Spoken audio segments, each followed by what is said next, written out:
name of the show is The Way to Go. My name is Alan Bendich. I'm going to be your host. Once again, tonight's guests are, we'll go this way, James K. Fulater and Max Bendich. Welcome to the show, guys. Thank you very much for having me. How are you, Dad? Pleasure. How are you? How are you, Dad? No, I'm the son. Okay, so acting is like, we could talk about acting like on and on and on. Oh, actually, I know you're going to be a guest again on the show, but could you talk a little bit about how you got into acting? I'm curious. When I was 12 years old, I was a big Rockford Files fan. James Garner was great. And I, of course, decided I wanted to be an oceanographer before that. Then I decided I wanted to be a private investigator. Right. And then I realized, I said, what could I do that, I know I'm going to change my mind in the future. What could I do that I could change my mind and still be anything? I don't want to be Rockford. I want to be James Gardner. I want to be an actor. Right. My brother, who's 3 years older, was in 2 plays in high school, and he was the second lead, so he needed help rehearsing. So I read the lead's role opposite of him. And the only thing he kept telling me was, stop putting so much into it. He goes, just run the lines, stop acting. And I said, no, you don't understand. No, this is how it has to be said. And I was bit. And so it took me from 12 years old till I was 15. I started with a group of friends of mine, a theater department in our middle school. And then from there there was a community theater in a suburb of Buffalo where I'm from. And they had this, they were trying to do a play that needed some kids in it. And so I was cast as one of the actors, and I then went to the board of this community theater and said, you don't have a child's division in this community theater. How old were you when you said that? 15. Wow. And I said, we should have one. That's so we had cool. like 5 or 6 good young actors that wanted to learn and do more. Right. And they were like, all right. And so we formed our own, it was called Young Adult Theater of the West Seneca Players.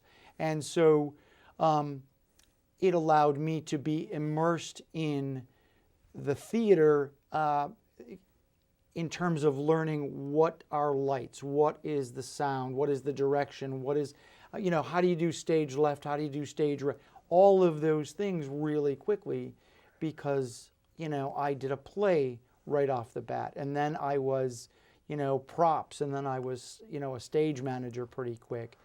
So you get to learn all of those things. Well, I have to say something. I have a daughter, Kara, okay, and she goes to Mamaroneck. She's graduating Mamaroneck High School, and they have something called the PACE program in Mamaroneck High School. So this is a plug for Mamaroneck High School. This is exactly what you're talking about. I mean, it's a performing arts curricula. I don't know what the E part is, but it's a curriculum, and the E stands for something else. But they do all those things, and the school is and they get credit for it. You act, you sing, you'll dance, you'll do the lights, all that stuff, and that's part of. I mean, it's an elective, and it's a 4-year program. Once you get in, you got to stay in for all 4 years. But it's so. I mean, she loves it. She's a dancer. Sure. And she loves it, but she has to do other things also, because you can't just go in there and say, I'm a dancer, I'm going to dance. You have to do the stage, the props, all that stuff. It's funny because I never did a high school play. I auditioned a couple of times, and if you're good in the high school, if you can sing, you're the lead in the musical for 3 years. That's right. That's right. You never do anything else than that. They're not going to make you, the stage manager. Right. The stage manager is going to do his job for 3 years. And it really doesn't give you that wide range of learning. And what I really think is it's easier to teach the all-in method. Everybody's responsible. You're no more important than the next guy. And it does make a community. Like my father, one thing, when my kids were going to, when they were in public school, and not middle school, mostly public school, I would take my father and my mother at the time when she was alive. Obviously, I wouldn't take her when she was dead. No, but anyway, but I would take my mother to we'd be the first ones online, right? To all the shows that my kids were in. My kids were in all the plays. And I even was, I had left, wait, I'll let you say it, but when I left Hollywood, and all of a sudden my kids were old enough to do stuff in the public schools, I volunteered, so I got really back into it. I got, even though I was on the outside looking in, it was still nice to work with the kids. But you can See, go. I forgot these things, and they're important. So, my niece, my nephew, time to have a play. My niece and nephew? My Oi. sorry, excuse me, my granddaughter and my grandson. And they're in a play. And we were in the Mamaroneck High School. No, it was in public school then. These were just little kids. All right? And what would happen? And he's right. Let's say it starts about 11 o'clock. We'd be there about 9. Sitting with a chair. Always. Because there were no free seats, there were no assigned seats. So if you got there early. We had the best seats. I forgot that. That's part of also the idea that we wanted to be together. We wanted to, and again, that type of time, there's no more. Think about it. I'm serious. It can't happen anymore. Maybe something like it. Meaning that when we were young, when I was young, the things that we were playing and how we were playing, nowadays, and we use a sidewalk to help us play this. And every now and then they talk about playing, maybe you heard the word Ringalivio, Johnny on a Pony, and these type of thing. And the girls had their own, in the beginning, for the first 1 or 2 years, the boys were always on one side of the street. The girls were on the other. But my father was the type of guy that would make that cross that street. No, really. And sometimes a fellow spoke to the girl. We spoke to girls in the school. And, let me tell you something. Okay. No. I'm going to, I remember the girls on one side and the fellows. So I'm walking a big street, 138th Street, and one of the girls comes over to me from class. Right near the corner, there's a beer garden, a big beer garden, and she was going to her father who was in there, and then we talked. And she says to me, look, you want to come in with me? I said, what, are you crazy? We go into the beer garden, and what was happening? Something that I didn't forget, never. So you see men sitting there, standing, and it's Irish, and they're singing an Irish song. Oh, you got to hear. Wait till he tells you these stories. Again, the name of it is Kevin Barry. 'Twas early on, and then with the hour. 'Twas early on a Sunday morning, high upon the gallows tree. Kevin Barry gave his young life for the cause of liberty. Anyway, and they're crying. Wait, and I go, shoot me like an Irish soldier, do not hang me like a dog, for I fought for Ireland's freedom on that bright September morn. I heard that song, and it never left my mind. I kept on singing. I sang it to my parents. I sang it to this. What made me love that song? That people were so emotionally, and it was a song, a revolutionary song. At that time, and there were many revolutionary songs. Really, you look up from about 1900, even though from 1900 to 1910 and 1920, there were strikes. The Russian Revolution, all that stuff. Things that and it was interesting, and people were doing it. Nowadays, it does not happen. But you know what else he used to do? And he forgets that. He was a dancer. And what kind of dancing did he do? The step dancing, just like the... That's what I'm sorry. Yeah, I forget. So this little girl, a young girl, where was she going? She's going upstairs, and she's taking Irish dancing. Come on upstairs, brother, you crazy. I go up there. At that time, even at that time, I would dance. I liked this. He's a dancer. He still is. And you ever see him dance? And he used to do that. Come on, dance. I can't even talk to you. I said, wait. And I started dancing, and I was good. Huh? Sure. And the structure of that Irish dance, you see it every now and then. Years and years ago, they had. Did you ever see it on television? Mm-hmm. I forget what it was called. And that's what I was. I was the only fellow. Smart man. And they're all, and you stand like this. And he was into, I mean, he even did it, I remember, and my dad's 40 years older than me, when he was probably in his 50s, I saw him, he would do it. He could still do it. Wow. Again, luck. It's all luck. How it happened, I don't know. But dancing's been good for my father. I mean, he met my mother dancing. He met a lot of girls dancing, and he's a good dancer. That's the whole thing. That all right. They ask me, people, look, he's going to be 100 years old. And they know me. Well, yeah, going to be 100 when? for the camera. When are you going to be 100? March 25th?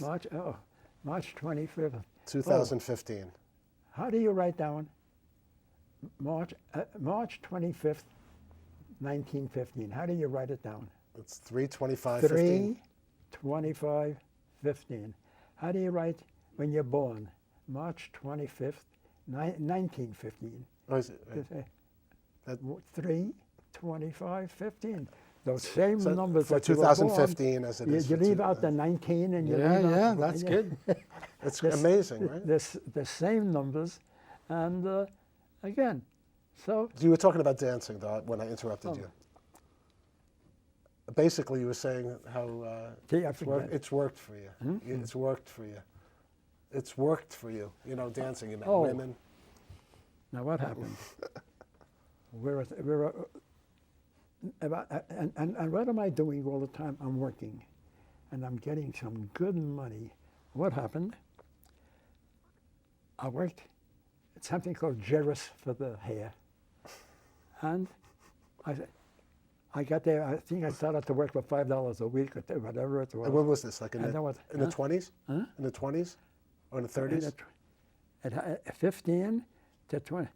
In other words, I don't remember. You were probably in your 20s when you were working. No, I was 20. How old were you when you were working? Yes, I was. You were in your 20s, so it was probably Now- 1930 something. Now, what happened? In a short time, I get a raise of $5. It's impossible to get a raise. You have to get a raise for a quarter, a half a dollar. Why? I'm in charge, a young kid. I'm in charge of 6, I think it was 6 or 8, I'm not, Italian immigrants, and I'm showing them what to do. The boss relied on me. And then all of a sudden I made something else, and the boss got a $5 ref, $5. And then soon Mom was making as much as my father. Wow. My father is a shirt. Wait, something about my father. He's a shirt ironer.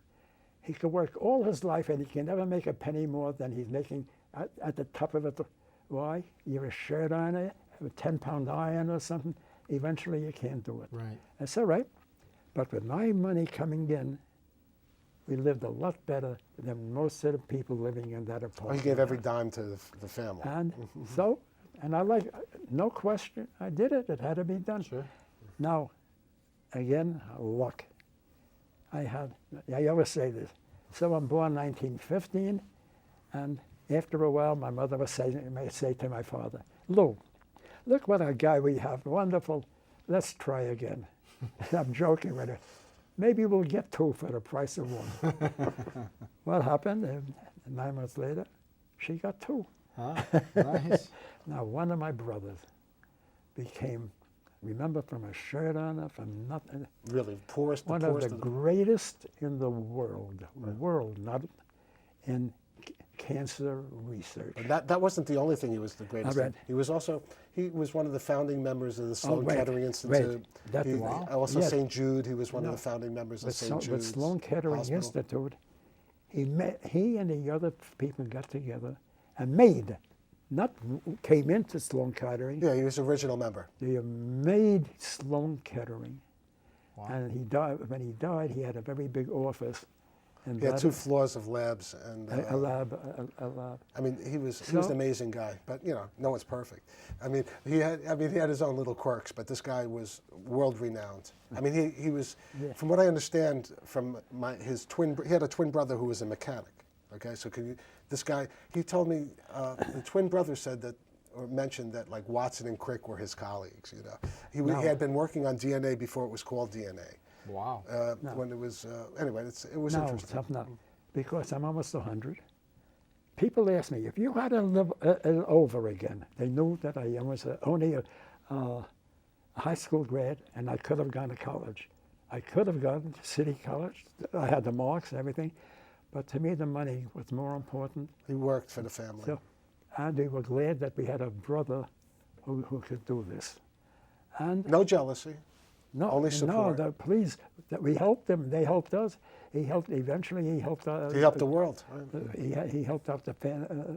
My father died earlier, and my mother, and he took care. Once upon a time, I took care of the family. Now he took care of the family. But it shows you. But if you had a chance, would you live the same way you live now, or if you had a chance to become a doctor and everything else? And I always tell them I do the same thing now as I did before. Mm-hmm. And one of the biggest reasons, the only reason I said, I never would have met your mother. No, think about it. I never would have met. That's it. And I knocked it into. They don't ask me that anymore because that's the only. That's I mean. No. What he's talking about, where he is at, he's talking about not my mother. He's talking about, like, speaking to people who actually even at Cathay House, because there was one woman who asked my father, your father didn't let you go to college and all this stuff. And he said also, wait a second, that's 70 years ago that we're talking about. It's like she was asking me questions before I was born. What were you going to say? My daughter, who's 28 now, yes. She was 8 at the time, and we were going on a car ride. Yes. And she's a daddy's girl, used to go with me, everywhere. And she had asked me one time on that same topic, she says, if you could change anything, would you? And I thought back over my life, and there's some things that have been very painful and very hard. And I said, I really would. And she said, well, I wouldn't change anything about you. And I said, why? And she said, because then you wouldn't be the person that I know you are. And that touched me, and I said, you know what, you're right. I wouldn't change a thing. There's absolutely nothing you could change. That's right. Because I have the daughter I have, the son I have. And my son also, my son has this thing about, like, the chain reaction of things, mm-hmm. And he talks about that as if, in life, if you turn left rather than right, sure, your whole life changes. Sure. So that's why, and he also says this, which, he gets into this whole, because he took philosophy in college. He talks about, are things, is it preordained, or is it really, do you really have choice in your life? And and that's the interesting philosophical question, and because there is kind of like a voice in the back of your head that helps you make decisions, if mm-hmm. or whatever your mind is doing, So whenever you are confronted with a situation, you kind of know which way. Unless you're going to be totally confused, you want to act like you're confused. You kind of know which way you're veering towards, and that's the thing that guides you. Well, it's all the domino effect of what you've learned and what your past is. Right. Putting you to is going to help veer you to which direction it is. Right. See, again, he reminds me. I always an important thing. So we have a laundry, and every now and then, my wife would come down with him, and she'd do the work with me and everything, and he would sit next to me, and I would iron. He had a thing called a mangle. A mangle. And it was like, let me just tell you what, it was a cylindrical iron, a thing that would turn like this, a cylinder, over this hot iron that was like a gigantic, it looked like as big as a piano. And you put something in Like underwear or tablecloths and table, sheets. and it irons it as it goes down. Gigantic things. It's like a gigantic iron. What did I do with him? Tell him stories. Every time. The same story, maybe with different words. And then what is the story? And what so we're going somewhere. We're going. A man and a boy, a man and a son, are walking down the and down all the of a road. sudden we come to a fork in the road. Do I take the left or do I take the right? Pop, take the right this time. I'm telling you, I was the last kid, so I was the baby in the family, and I adored my father. I still do. But those times when I'd sit next to him on the bench on the mangle, those are like some of the best memories. I would be like 5, 4, 3, 2 years old, 3 years old, probably 3 and up, and just listening to the story of seeing these mythological creatures. Coming to a fork in the road, do I take a left or do I take a right? And he would holler, whatever road I took was a good road. I used to tell my kids Princess Jessica and Knight Dylan stories. So, you'd read, I'd get bored. I'd read the same story again and again. And after a while, I said, I'm just going to make this up. So I started making them up about dragons, and Knight Dylan had to rescue Princess Jessica and all this. And they got such a kick out of it. And then after about the third night of me having to make up stories, I said, no. We're going to go back to reading these stories. I can't keep making this stuff up anymore. Yeah, that was one thing about Al's kids. And Al, they were good storytellers. I remember when I was in Hollywood. And this is before I had kids and stuff, and I'd listen to my cousin Jonathan, who is Al's son, tell stories to his girlfriend's son. It wasn't his biological son, but it was basically the same thing. And I love a good story, and it reminded me of his stories. It was like, it's a Bendich thing, what can I say? I come from, my mother had 15 brothers and sisters, a big Irish family. Right. And some of the best times I had was when I'd start to get old enough to hang out at the bar with my uncles and listen to them tell stories. And most of it was of them being goofy when they had no money. It was in the the late 30s, early 40s, and how they survived as a family. And I'm in awe of their storytelling ability, that they could just make you feel like you were there and laugh and cry right in that moment. And even down to the youngest one can tell phenomenal stories. Were they born in America? Yep. So I think my grandmother was a first-generation American. My grandfather was, I think, a second generation. Right. Her parents came over. His grandparents came over. Right. But my mother was one of the early ones. I think she was the third oldest. I think the first 4 got put to an orphanage. Oh God. For a couple of months, they had to provide for the younger kids. Right. Was it at that time where they had the potato famine? I think it was probably one of them that came over because of that. It had to be. That was the mass exodus of Ireland. Mm-hmm. So, but I don't know enough about that history of our family that way. But there's definitely a revolutionary aspect to Irish people, which is pretty cool. Yes. Just add a little whiskey and they'll overthrow something. That's great. No, not That's good something. The British. Yeah. The bar, whatever. Wow. So I guess we all like storytelling. I mean, you're reminding me of stuff when I was a little kid that was probably some of the best stuff in my life, And we're still telling stories now with Scriptless and all this other stuff. And isn't that great that we come from that? My mother was always a big storyteller when I was a kid. I tried to pass that on to my children.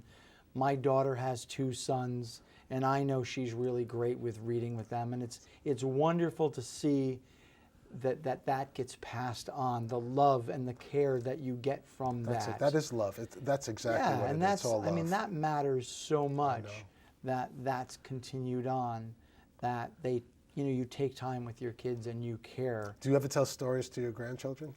I read with him. Okay. And the great thing is they're in Buffalo, Right. and we FaceTime. Technology is a wonderful thing for that. Right. And what he does is he'll actually open the book. Now he's almost 3, so he's getting to the age he'll read me the story and point out the words. Right.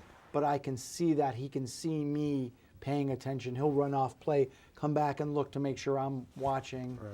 And we have a ball that way. That's wonderful. And then it's seamless when I get to go up there, that he sees me and there is no warming up period. What does he call you? Papa. Papa. Because that's what my dad was called to my kids. So Right. it was beautiful. My daughter actually asked me, so do you want to be called Grandpa or Papa? Right. And I said, well, it was Papa Jack, so, what do you think? No And she goes, well, hesitation. I want Papa. That's it. And I said, all right, then I'm Papa. That's great. And so, yeah, it's But you're so it's young awesome. to be a grandfather. I'll Well, tell you. you know, I can't wait, but I can wait. That's okay. I mean, all in due time. That's it. I don't want my daughter to come home. Guess what, Dad? I don't want to hear that. I always say, it's funny, my brother had children when he was a little older. Right. And so his children are just now starting college, excuse me, and he's got a daughter that's still in high school. And I said, it was really hard. I had my daughter when I was 22, Right. and my son when I was 25. And I was very immature to be having kids at that age. Right. The beauty of it is that now at this end of it, I'm still young, still can be the grandfather and feel like I can participate and really get to enjoy it instead of later. Like my sister, I mean, she's a grandmother, and she has what, 5 grandchildren? 3. 5. What about Gaby?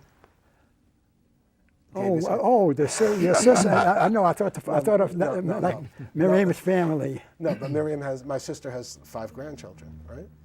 And she started early, but she's older than both of us. So I shouldn't. Sorry, Mimi. So and Mimi, that's her name, which is another character from Scriptless. Of course, it's amazing. So, but she has, and they're old now. I mean, they're going to middle school soon, or is Toby? I don't know. But they're getting. It's amazing. It's just amazing how quickly they grow up, and now Kara's going to be going to college. My daughter. I don't know. Empty nest syndrome. Yeah, that can be fun. It's going to be fun, but I'm looking for. I know that they're looking. That my daughter is looking at the adventure of life. Sure. And I'm happy for that because.